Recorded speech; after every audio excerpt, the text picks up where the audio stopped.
बिहार क मुखिया आ मुखियाई दोनों जानी बहुत मतलब बहुत कहल जाला मछरी का खवैया रहल।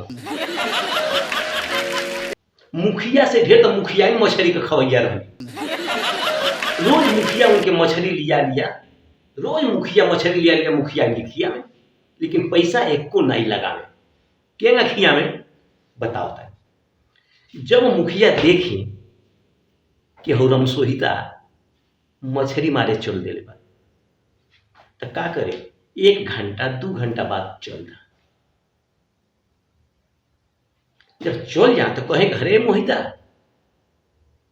कितना मरले बारे रे, कहीं मालिक वहीं तो ढेर नहीं मरले, 1-2 किलो ले होई तो कहे के हमके दे।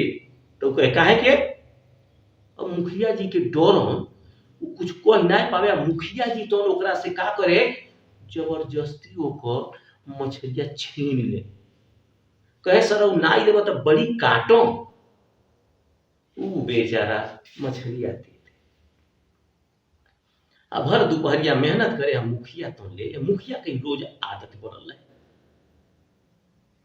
अब कहलस कि इससे हम कैसे पार पाए। अब सुन ले कैसे वो मुखिया जी के वो मछली खियावता मजा आ जाए। और वो परेशान हो गए तो कहलस कैसे मुखिया जी से हम पार पाए कि रोज ये मछलिया उठा ले जाता ना, हमारे घरे लइका तो हम खाते नहीं खा। कहलस कि अब मुखिया जी के अब मछली हम ठीक से खियावता नहीं। सवेरे टाइम रहे, कान्हे पर जाल टंगलस, मुखिया की दुआरी के राह से चल दियलस।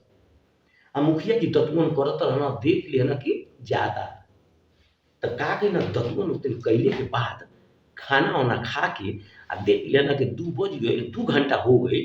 अब चलो तो हम कुछ लेके आए। मुखिया चढ़ा कर हम चल दिया ना, पहुंच गए ना तो देखा था ना पानी में खड़ा होके मछली मारा था।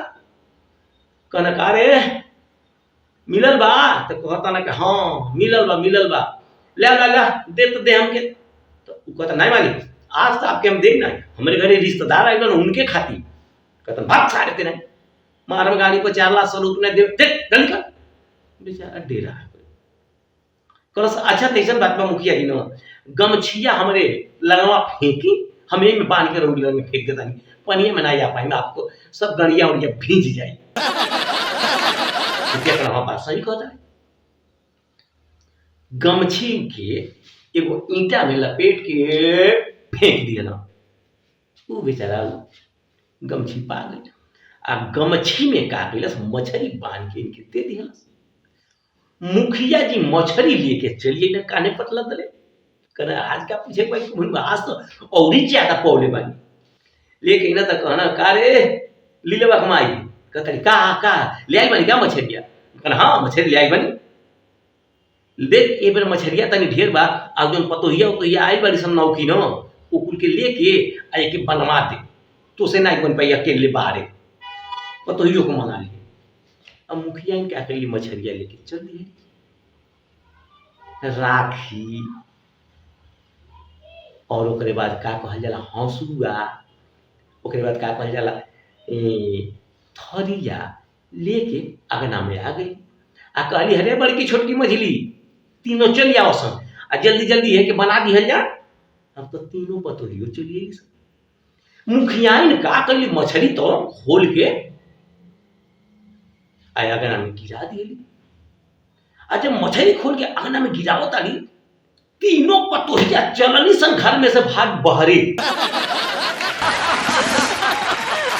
अब मुखिया को पता नहीं चलता, मुखिया नो भगली तो ठेहुना होना तूर तार के वो जाके बहरे चली। अब मार हल्ला मच गई। मुखिया के लगे खबर गई, दौड़ गई ना, कहता का रे अरे मुखिया तोहरे घर में सांप आई बमर दे सांप।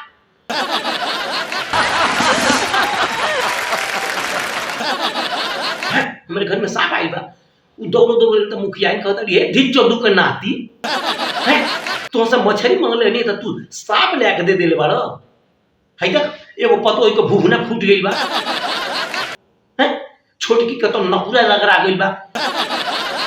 हमार तो आगे के 2 दाम तो नकली रहल वो खत्म हो गई। फिर लौड़ी को नाती तू नहीं मुखिया, अब आज के बाद कबो मछली वो खुशी मत लेगा।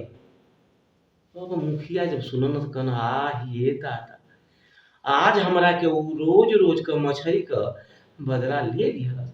ओकरे बाद मुखिया कबो मछली अरे छोड़ी दर मांगल के बात क्या करे कोनो फ्री में दे न तो उनके लगे के सपवे ह।